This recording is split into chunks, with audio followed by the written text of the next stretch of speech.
வணக்கம். மாலை முரசு செய்திகளை விரிவாக பார்ப்பதற்கு முன்பாக முதல் தலைப்புச் செய்திகளை பார்க்கலாம். வரும் 26ஆம் தேதி முதல் ரயில் கட்டணம் உயர்த்தப்படுவதாக ரயில்வே நிர்வாகம் அறிவிப்பு. சாதாரண வகுப்புகளில் 215 கிலோமீட்டர் வரை கட்டண உயர்வு இல்லை என்றும் விளக்கம்.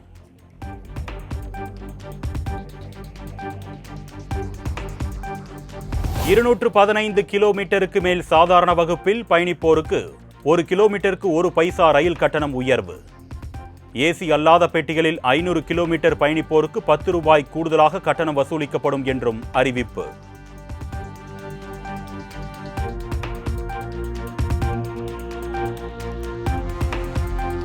நெல்லையில் ₹694 கோடி மதிப்பில் முடிவுற்ற திட்டப் பணிகளை தொடங்கி வைத்தார் முதலமைச்சர் மு.க. ஸ்டாலின். பல்வேறு புதிய திட்டப் பணிகளுக்கு அடிக்கல்லும் நாட்டினார்.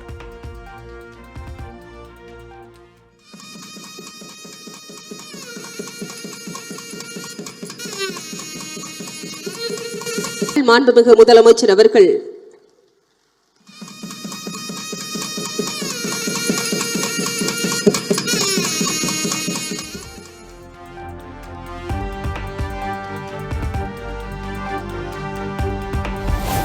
நெல்லையில் 50 புதிய பேருந்து போக்குவரத்து சேவையை தொடங்கி வைத்தார் முதலமைச்சர் மு.க. ஸ்டாலின்.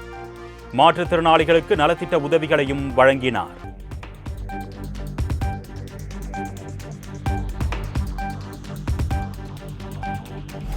இல்லாத சரஸ்வதி நாகரிகத்தை தேடி அலைபவர்களுக்கு நம்முடைய ஆதாரங்கள் தெரிவதில்லை என்று முதலமைச்சர் மு.க. ஸ்டாலின் விமர்சனம். ஆதிச்சநல்லூர் அருங்காட்சியகம் அமைக்கப்படும் என்று மத்திய பட்ஜெட்டில் வெளியான அறிவிப்பு என்ன ஆனது என்றும் கேள்வி. இல்லாத சரஸ்வதி நதி நாகரிகத்தை தேடி அலைகிறவங்களுக்கு கண் முன்னே நாம் வெளியிடுகிற ஆய்வுகள் தெரிகிறது இல்லை. கடந்த 2021ஆம் ஆண்டு ஒன்றிய பட்ஜெட்டில் ஆதிச்சநல்லூர் அருங்காட்சியகம் அமைக்க அறிவிப்பு வந்துச்சு. அந்த பணிகள் இப்ப எந்த நிலையில் இருக்கு? இன்னும் அதற்கான பணிகள் எதுவும் தொடங்கலை.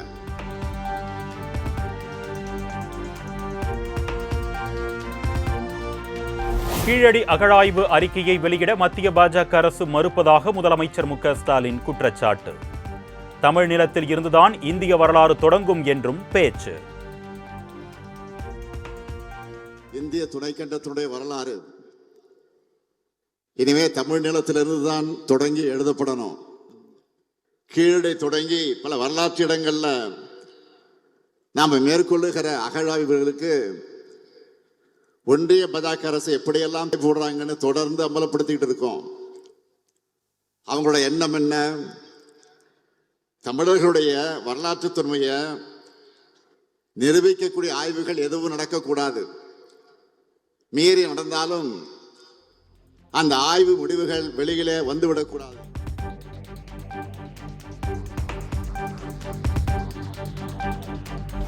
பொருணை அருங்காட்சியகத்தை பிரதமர் மோடியும் மத்திய நிதியமைச்சர் நிர்மலா சீதாராமனும் வந்து பார்க்க வேண்டும்.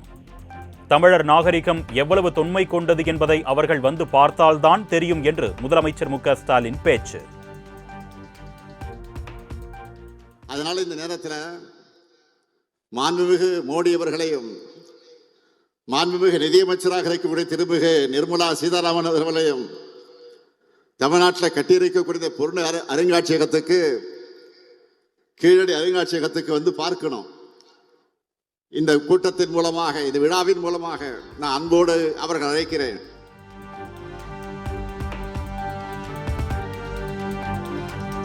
உலகம் முழுவதும் இந்தியாவின் அடையாளமாக உள்ள காந்தியின் பெயரையே மத்திய பாஜக அரசு நீக்கிவிட்டதாக முதலமைச்சர் மு.க. ஸ்டாலின் குற்றச்சாட்டு.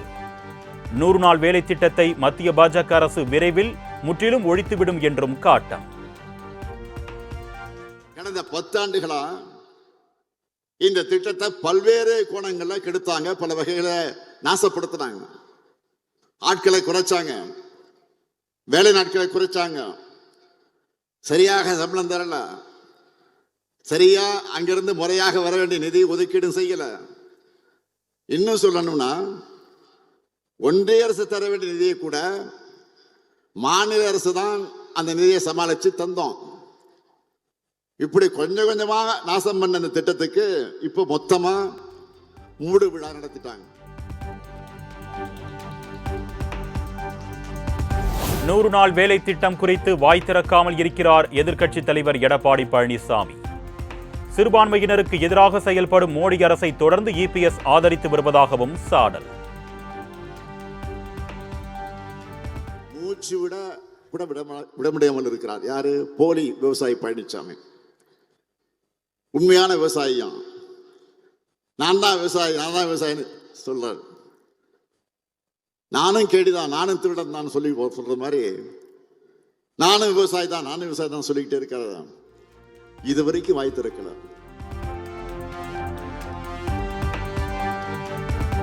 மாமல்லபுரத்தில் தமிழக வெற்றி கழகம் சார்பில் நாளை கிறிஸ்துமஸ் விழா கொண்டாட்டம். கிறிஸ்துமஸ் விழாவில் தவேக தலைவர் விஜய் பங்கேற்க இருப்பதாக கட்சி தலைமை அறிவிப்பு.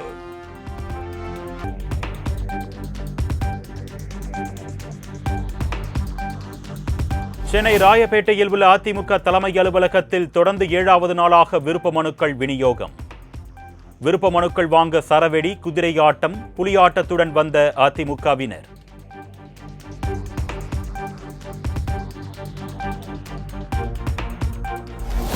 உதவாக்கரை ராஜாக்களால் திமுக ஆட்சியை ஒன்றும் செய்ய முடியாது. பாஜக மூத்த தலைவர் ராஜாவுக்கு அமைச்சர் சேகர் பாபு பதிலடி. முடிவு பண்ணீங்க. தியேட்டரில் கூட வெளியிடுவதற்குண்டான தகுதியில்லாத ஒரு படத்தில் நடித்த தகுதியில்லாத ஒருவர் தான் நீங்கள் சொல்லுகின்ற அந்த பெயருக்கு உரியவர். ஒன்று.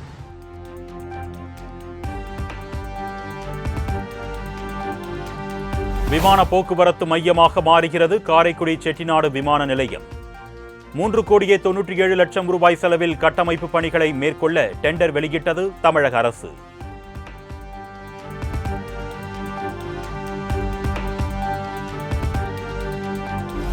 புதுச்சேரி முதலமைச்சர் ரங்கசாமியுடன் பாஜக தேசிய செயல் தலைவர் நிதின் நபீன் சந்திப்பு. நிதின் நபீனுக்கு அப்பா பைத்தியசாமி கோவில் பிரசாதங்களை வழங்கிய முதலமைச்சர் ரங்கசாமி.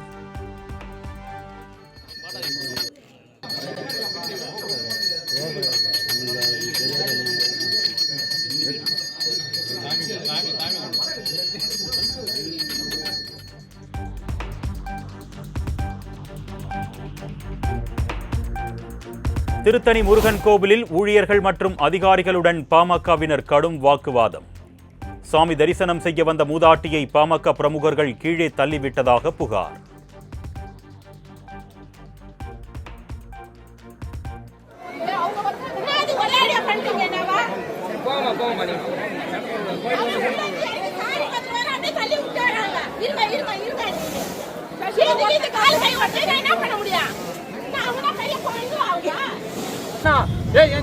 என்னடா பண்ணுவானே? அடிக்கிறாரு. உண்மை கட்சி என்ன ஒரு 2 நிமிஷம் இன்னும் 6 நிமிஷம் என்ன ஒரு செகண்ட்னா இப்படி போறோம் அப்படி போறோம் சின்ன பூச்சி நம்ம ஒரு 5 நிமிஷம்.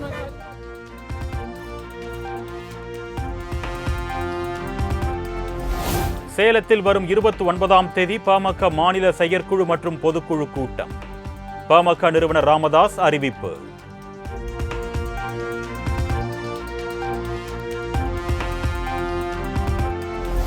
தமிழகம் முழுவதும் 46 மையங்களில் நடைபெற்று வரும் காவல் உதவி ஆய்வாளர்களுக்கான எழுத்துத் தேர்வு. 1299 பணியிடங்களுக்கு 1,78,000 பேர் போட்டி.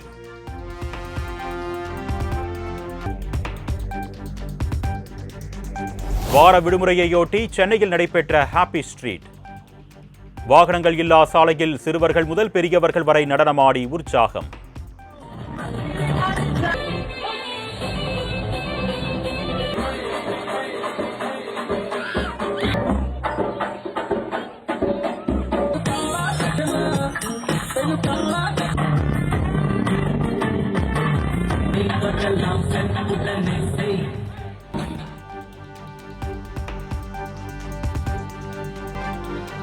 கடும் குளிரையும் பொருட்படுத்தாமல் சென்னை காசிமேடு மார்க்கெட்டில் மீன்கள் வாங்க குவிந்த பொதுமக்கள். விலையை பொருட்படுத்தாமல் மீன்களை ஆர்வத்துடன் வாங்கி சென்றனர்.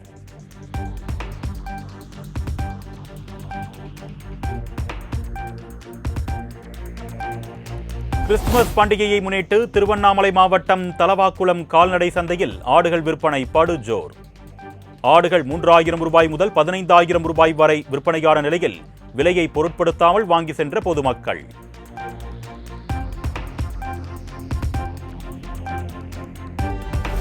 திருப்பூர் அருகே தேசிய நெடுஞ்சாலையில் பைக் சாகசத்தில் ஈடுபட்ட இளைஞர்.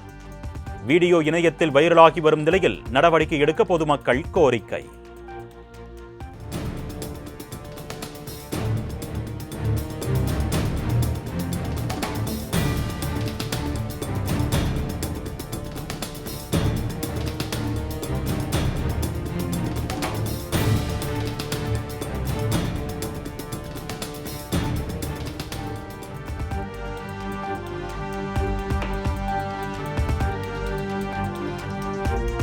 புதுக்கோட்டை மாவட்டம் அறந்தாங்கி அருகே விறுவிறுப்பாக நடைபெற்ற மாட்டுவண்டி எல்கை பந்தயம்.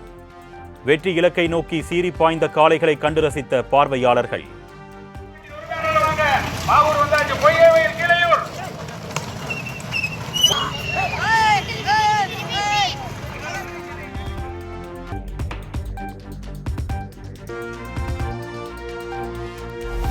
சுற்றுலா தலமான கொடைக்கானலில் நாளுக்கு நாள் அதிகரித்து வரும் கடும் குளிர். புல்வெளிகளில் வெள்ளை போர்வை போர்த்தியது போல் காணப்பட்ட உரை பனியை கண்டு ரசித்த சுற்றுலா பயணிகள்.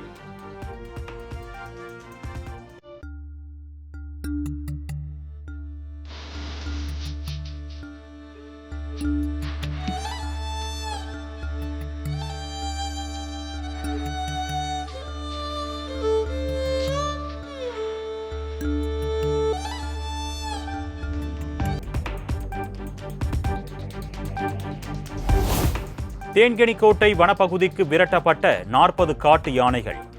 சாறை சாறையாய் சென்ற காட்டு யானைகளின் வீடியோ காட்சி.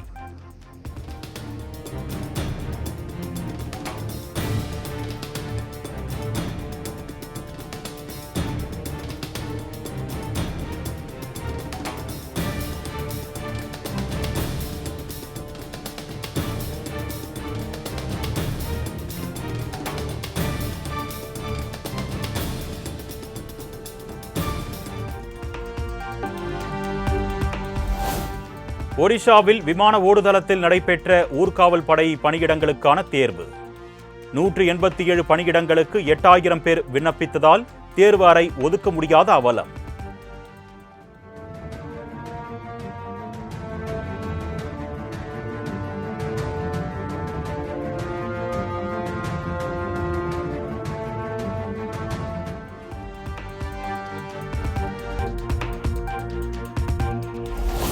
இங்கிலாந்துக்கு எதிரான ஆஷஸ் டெஸ்ட் கிரிக்கெட் தொடரை கைப்பற்றியது ஆஸ்திரேலிய அணி. 5 போட்டிகள் கொண்ட தொடரை 3-0 என்ற கணக்கில் முன்னிலை.